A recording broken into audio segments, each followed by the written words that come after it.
ನೀವು ಬದಲಾಗದೆ ಒಳ್ಳೆಯ ದಿನದ ಆಸೆ ಬಿಡಿ, ಏಕೆಂದರೆ ದೇಶ ನಿಮ್ಮ ಉಪದೇಶಗಳಿಂದಲ್ಲ ಆಚರಣೆಯಿಂದ ಬದಲಾಗುವುದು. ಆಗಲೇ ಬರುವುದು ಒಳ್ಳೆಯ ದಿನ. 1947ರಿಂದ ನಮ್ಮ ನಾಳಿದ ಸರಕಾರಗಳು ದೇಶದ ಮೇಲೆ 55,87,149 ಕೋಟಿ ರೂಪಾಯಿ ವೆಚ್ಚದ ಸಾಲ ಮಾಡಿ ತಮ್ಮ ಮನೆ ಕುಟುಂಬಗಳನ್ನ ತುಂಬಿಸಿಕೊಂಡಿವೆ.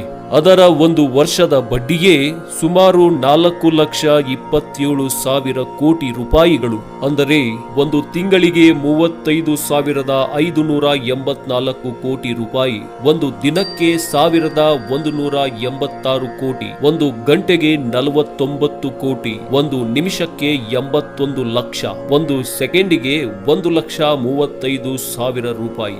ಯೋಚಿಸಿ, ದೇಶ ಪ್ರತಿ ಸೆಕೆಂಡಿಗೆ 1,35,000 ರೂಪಾಯಿ ಹಳಿ ಸಾಲದ ಬಡ್ಡಿಯನ್ನೇ ತುಂಬಬೇಕು. ಅಂತದರಲ್ಲಿ ಒಳ್ಳೆಯ ದಿನ ಅಷ್ಟು ಸುಲಭವಾಗಿ ಹೇಗೆ ಬರುತ್ತದೆ? ಹಾಗಾಗಿ ಎಷ್ಟು ಸಾಧ್ಯವೋ ಅಷ್ಟು ಭಾರತೀಯತೆಯ ಉತ್ಪನ್ನಗಳನ್ನ ಖರೀದಿಸಿ ದೇಶವನ್ನ ಲೂಟಿ ಮಾಡುವವರಿಂದ ಉಳಿಸಿ. ಅರ್ಥವ್ಯವಸ್ಥೆಯನ್ನ ಬಲಪಡಿಸಲು ನಿಮ್ಮ ಯೋಗದಾನ ಮಾಡಿ. ಟ್ಯಾಕ್ಸ್ ಕಟ್ಟೋ ವ್ಯಾಪಾರಿ ಹತ್ತಿರವೇ ವ್ಯಾಪಾರ ಮಾಡಿ.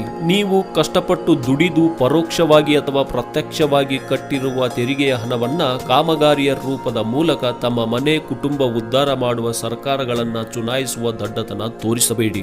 ಭಾರತವನ್ನ ಮತ್ತೆ ಸಮೃದ್ಧ ಭರಿತ ಮಾಡಿ. ದೇಶದ 10% ಜನ ಕೋಕ್, ಪೆಪ್ಸಿ ಬದಲು 10 ರೂಪಾಯಿ ವೆಚ್ಚದ ದೇಶೀಯ ಪಾನೀಯಗಳನ್ನ ಕುಡಿದರೆ ತಿಂಗಳಿಗೆ 3,600 ಕೋಟಿ ರೂಪಾಯಿ ದೇಶದಿಂದ ಹೊರಹೋಗುವುದನ್ನ ತಡೆಯಬಹುದು. ವಿದೇಶಿ ಕಂಪನಿಗಳು ದಿನನಿತ್ಯ ಸುಮಾರು 7,000 ಕೋಟಿ ರೂಪಾಯಿಯನ್ನ ನಮ್ಮ ದೇಶದಿಂದ ಲೂಟಿ ಮಾಡುತ್ತವೆ. ಕಬ್ಬಿನ ರಸ, ಎಳೆನೀರು, ಮಾವು ಮುಂತಾದ ಹಣ್ಣಿನ ರಸ ಸೇವಿಸಿದರೆ ಪೆಪ್ಸಿ, ಕೋಕಾ ಕೋಲಾ ಮುಂತಾದ ಕಂಪನಿಯಗಳ ಮುಖಾಂತರ ವಿದೇಶಕ್ಕೆ ಪ್ರತಿನಿತ್ಯ ಹೋಗುವ 700 ಕೋಟಿ ರೂಪಾಯಿಯನ್ನ ಉಳಿಸಿ ನಮ್ಮ ದೇಶದ ರೈತನಿಗೆ ಬರುವಂತೆ ಮಾಡಿ. ಇದರಿಂದ ರೈತ ಆತ್ಮಹತ್ಯೆ ಮಾಡಿಕೊಳ್ಳುವುದಿಲ್ಲ. ಹಣ್ಣಿನ ರಸದ ವ್ಯಾಪಾರದಿಂದ 1 ಕೋಟಿ ಜನರಿಗೆ ಉದ್ಯೋಗ ಸಿಕ್ಕಂತಾಗುವುದು. 10 ರೂಪಾಯಿ ಹಣ್ಣಿನ ರಸ 5 ರೂಪಾಯಿಗೆ ದೊರೆಯುವುದು. ಸ್ವದೇಶಿ ನಿಮ್ಮದಾಗಿಸಿ ರಾಷ್ಟ್ರವನ್ನ ಶಕ್ತಿಶಾಲಿ ರಾಷ್ಟ್ರವನ್ನಾಗಿ ಮಾಡಿ.